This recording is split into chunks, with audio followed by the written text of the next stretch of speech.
ഏഷ്യാനെറ്റ് ഇന്നലെ പറഞ്ഞല്ലോ, എന്റെ പടം കാണിച്ചിട്ടല്ലേ നിങ്ങൾ പറഞ്ഞത് സിസ്റ്റം? അതെയല്ലേ? എന്താണ് ഞാൻ ചെയ്ത പിഴവെന്ന് പറഞ്ഞാട്ടെ. അല്ല, നിങ്ങളാണല്ലോ കാർഡ് കൊടുത്തേ. അപ്പൊ ഞാൻ ചെയ്ത പിഴവ് നിങ്ങളൊന്ന് പറഞ്ഞാട്ടെ. അല്ല, എന്റെ ചോദ്യം, എന്നോട് നിങ്ങൾ 100 ചോദ്യം ചോദിക്കുമ്പോൾ എനിക്കൊരു ചോദ്യം ചോദിക്കാനുള്ള ഇതില്ലേ? അല്ല ഞാൻ ചോദിച്ചത് ഞാൻ ചെയ്ത പിഴവ് എന്താണെന്ന് പറഞ്ഞാട്ടെ. അല്ലല്ല അല്ല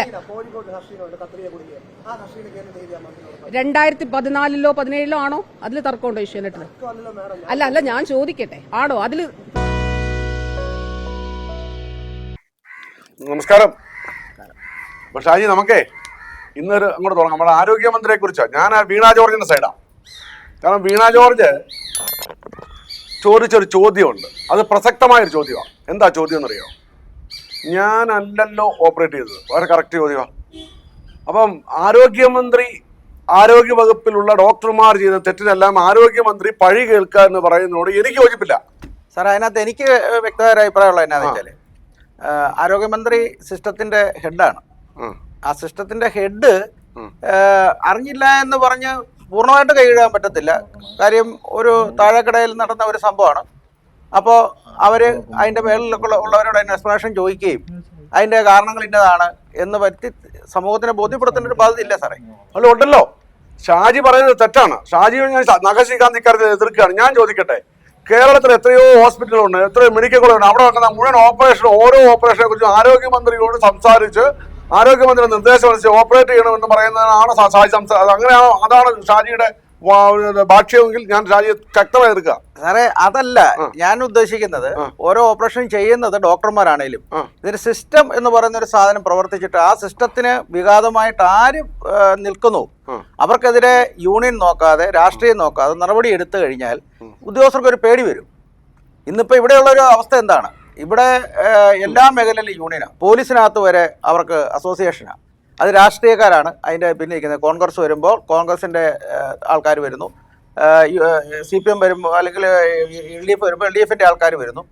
അപ്പം ഒരു ഓഫീസറെ പോലും ചിലപ്പോൾ അംഗീകരിക്കാത്ത ചില നിലപാടുകളൊക്കെ ചില പോലീസ് സ്റ്റേഷനിൽ പല ഓഫീസർമാരും വളരെ വേദനയോടെ പറഞ്ഞിട്ടുണ്ട്. പക്ഷേ അവർക്കും സംഘടനയുണ്ട്. അപ്പോൾ ഞാൻ തിരിച്ചു ചോദിച്ചിട്ടുണ്ട്, സാറേ നിങ്ങൾക്ക് സംഘടനയില്ലേ എന്ന് ചോദിക്കേണ്ട ഒരു സാഹചര്യം ഉണ്ടായിട്ടുണ്ട്. അപ്പോൾ ഈ സംഘടനകൾ കൊണ്ട് നമ്മൾ ഈ നാട്ടിലെ ജനങ്ങൾ പൊറുതിമുട്ടണം എന്ന് നമ്മൾ ഒരിക്കലും അവകാശപ്പെടരുത്. അല്ലാത്ത ഷാജി ആദ്യം ചെയ്യേണ്ട ഒരു കെട്ട കാര്യമുള്ളൂ. എല്ലാ സർവീസ് സംഘടനയും പിരിച്ചുവിടാൻ പറ്റുമോ? പിരിച്ചുവിടത്തില്ലല്ലോ. ഞാൻ ചോദിക്കുന്ന, ആരോഗ്യമന്ത്രി ഇപ്പോൾ 2 ഡോക്ടർമാർക്കെതിരെ നടപടിയെടുത്താൽ സംഭവിക്കാൻ പോകുന്നത് എന്താണെന്നറിയോ? ഇവരുടെ സംഘടന എല്ലാം കൂടി സമരത്തിലാവും. ഇവർ OP ബഹിഷ്കരിക്കും, അത് കഴിഞ്ഞിട്ട് ഓപ്പറേഷൻ തിയേറ്റർ ബഹിഷ്കരിക്കും. അതും അനുഭവിക്കുന്ന ആരാണ്? ഇവിടുത്തെ സാധാരണക്കാരായ ജനങ്ങൾ. അതുകൊണ്ട് മന്ത്രിയെ കൊണ്ട് മാത്രം ഈ സിസ്റ്റം മാറ്റി മറിക്കാൻ പറ്റുമെന്ന് പറയുന്നത് എനിക്ക് യോജിപ്പില്ല. പിന്നെ ഒരു കാര്യം ചോദിക്കട്ടെ, അത് അടിയന്തരാവസ്ഥ കാലത്ത് പറ്റുമായിരുന്നു. ഒറ്റ കാര്യം ചോദിക്കട്ടെ ഷാജി, ഞാൻ ചോദിക്കുന്നത്, ഇപ്പൊ ആരോഗ്യമന്ത്രി ഈ ഡോക്ടറെ സസ്പെൻഡ് ചെയ്യാതിരിക്കട്ടെ, അല്ലെങ്കിൽ ഡോക്ടറെ അതിന് കാരണമായ മുഴുവൻ ആൾക്കാരെ പിരിച്ചുവിടാതിരിക്കട്ടെ, ഇവിടെ സംഭവിക്കാൻ പോകുന്നത് എന്താ? നാളെ ഡോക്ടർമാരെല്ലാം കൂടി തെരുവിലിറങ്ങും. അവരെല്ലാം എന്താ പറയുക, ജോലി ബഹിഷ്കരിക്കും. അപ്പൊ സംഭവിക്കുന്ന എന്താണ്? നമ്മുടെ പാവപ്പെട്ട രോഗികൾ, അവർക്ക് സർവീസ് കിട്ടത്തില്ല, അവർക്ക് ചികിത്സ ലഭിക്കത്തില്ല. അപ്പൊ സർവീസ് സംഘടനകളെ എല്ലാം പിരിച്ചുവിടുന്ന ഒരു സിസ്റ്റം ഇവിടെ കൊണ്ടുവരാൻ പറ്റുമോ? അപ്പൊ ജനാധിപത്യം എന്ന് പറയുന്നത്, ഈ ജനാധിപത്യം നല്ലതാണെങ്കിലും ചില കാര്യത്തിൽ ജനാധിപത്യം വളരെ വളരെ ദോഷകരമായി ജനങ്ങളെ ബാധിക്കുന്നുണ്ട്. ആരോഗ്യമന്ത്രിയോടൊപ്പം ഞാൻ ഈ കാര്യത്തിൽ. കാരണം അറിയോ, ഇത് രാഷ്ട്രീയമാണ്, ചാനലുകാർക്കല്ല. ഞാൻ ചോദിച്ചു, കേരളത്തിലെ ഏത് ചാനലുകാർക്കല്ല ഷാജി രാഷ്ട്രീയമില്ലാത്ത? നിഷ്പക്ഷമായ ഒരു ചാനലിന്റെ പേര് പറയാമോ? അപ്പൊ ഇവരുടെ രാഷ്ട്രീയ ലക്ഷ്യത്തിന് വേണ്ടി പ്രത്യേകിച്ച് ഇപ്പൊ ഇലക്ഷൻ വരുന്നു. അപ്പൊ ചെയ്യുന്നു. ഞാൻ പറയും, ഞാൻ ഇടതുപക്ഷക്കാരനല്ല കേട്ടോ, പച്ചയ്ക്ക് പറയാം. പക്ഷെ നിഷ്പക്ഷമായി സംസാരിക്കണം. ആരോഗ്യമന്ത്രിക്ക് ഇതിലുള്ള റോൾ എന്താണ് പറയൂ. ആരോഗ്യമന്ത്രിയെ മാത്രം ഒറ്റതിരിഞ്ഞ് വിമർശിക്കുന്ന പിന്നിലൊരു രഹസ്യമുണ്ട്, രാഷ്ട്രീയമാണത്. ഷാജി അതിനെ കണ്ടിട്ടുണ്ടോ? സംസാരിക്കുക സാറേ. അതിനകത്ത് ഞാൻ ചോദിക്കുന്നത്, ഇത് കോൺഗ്രസ് സർക്കാർ ഭരിക്കുന്ന കാലത്ത് ഇത് ഉണ്ടായിട്ടുണ്ട്. ഞാൻ ഇടതുപക്ഷ അനുഭാവിയായിരുന്നു. ഞാനിപ്പോഴും പറയുന്നത് എന്താ വെച്ചാൽ, നമുക്ക് എപ്പോഴും എല്ലാ തെറ്റിനെയും വിമർശനാത്മകതയോടെ കണ്ടെങ്കിലേ തെറ്റ് തിരുത്തപ്പെടുന്നുള്ളൂ. അല്ലെ നമ്മളൊരു രാഷ്ട്രീയത്തിന്റെ പേരിൽ ഒരാളെ സപ്പോർട്ട് ചെയ്യുമ്പോഴോ അല്ലെങ്കിൽ രാഷ്ട്രീയത്തിന്റെ പേരിൽ നമ്മൾ അവർ ചെയ്യുന്നതിനെ ന്യായീകരിക്കാൻ ശ്രമിക്കുമ്പോഴോ ഇവിടെ തെറ്റുകൾ വീണ്ടും ആവർത്തിക്കപ്പെടുകയാണ്. അതൊരിക്കലും ഒരു രാജ്യത്തിന് ഭൂഷണമല്ല. ഇവിടെ സർവീസ് സംഘടനകൾ എന്തിനാ? വെൽഫെയർ സൊസൈറ്റികൾ പോലെ ക്ഷേമ പ്രവർത്തനങ്ങൾ നടത്തിയാൽ പോലെ. ഷാജി അത് പറ, നമുക്കൊരു പോയിന്റിലേക്ക് വരാം. ഇവിടുത്തെ എല്ലാ സർവീസ്, പോലീസിൽ ഉൾപ്പെടെ എല്ലാ സർവീസ് സംഘടനകളെയും പിരിച്ചുവിടാൻ പറ്റുമോ? അപ്പോൾ ഇവർ കറക്റ്റ് ഗവൺമെന്റ് അണ്ടറിൽ വരും. ഇവർക്കെതിരെ നടപടി എടുത്താൽ, തെറ്റ് ചെയ്തവൻ ശിക്ഷിക്കപ്പെട്ടാൽ ഇവിടെ പിന്നെ ആരും ചോദിക്കാൻ പറ്റത്തില്ല. ഇവിടെ അതല്ല പ്രശ്നം.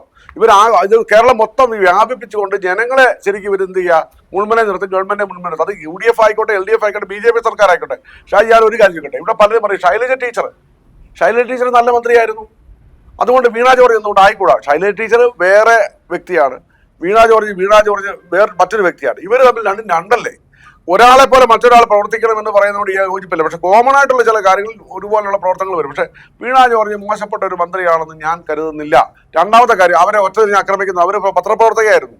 ഈ പത്രപ്രവർത്തകയായിരുന്നതിന്റെ പേരിൽ അവർ തിരികെ വന്നപ്പോൾ, അവർ ചാനലിൽ വന്ന, അല്ലെങ്കിൽ അതിനുശേഷം അവരിപ്പോൾ ഇടതുപക്ഷത്തിന്റെ സഹയാത്രിയായി അവർ കൂടിക്കഴിഞ്ഞപ്പോൾ മന്ത്രിയായി, ഓർത്തഡോക്സ് വിഭാഗത്തിന്റെ, അതായത് അവരുടെ ഹസ്ബൻഡ് ഓർത്തഡോക്സ് വിഭാഗത്തിന്റെ ഒരു വലിയ ഒരു ഭാരവാഹിയായിരുന്നു.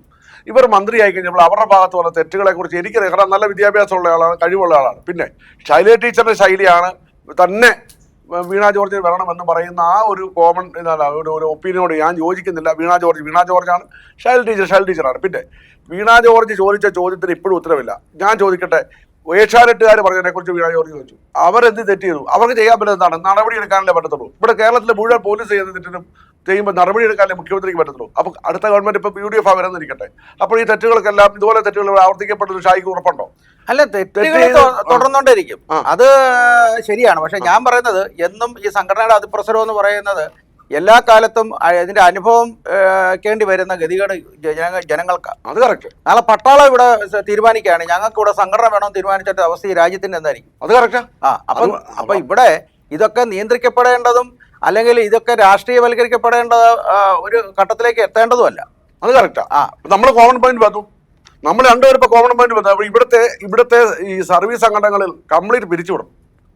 രാഷ്ട്രീയപരമായ ഒരു ചായ്വാർക്ക് വരാൻ പാടില്ല. അപ്പൊ നിഷ്പക്ഷത നടക്കും.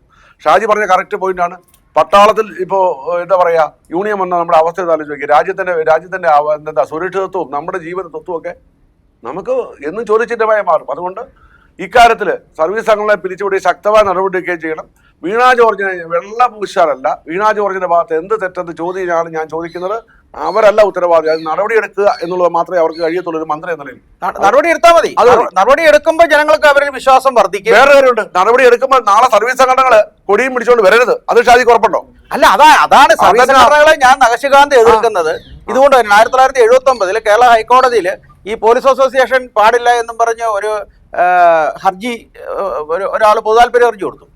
അന്ന് സർക്കാരിന്റെ ഒപ്പീനിയൻ ചോദിച്ചു, അഭിപ്രായം ചോദിച്ചു കഴിഞ്ഞപ്പോൾ സർക്കാർ അതിനെ സപ്പോർട്ട് ചെയ്താകാമെന്ന്.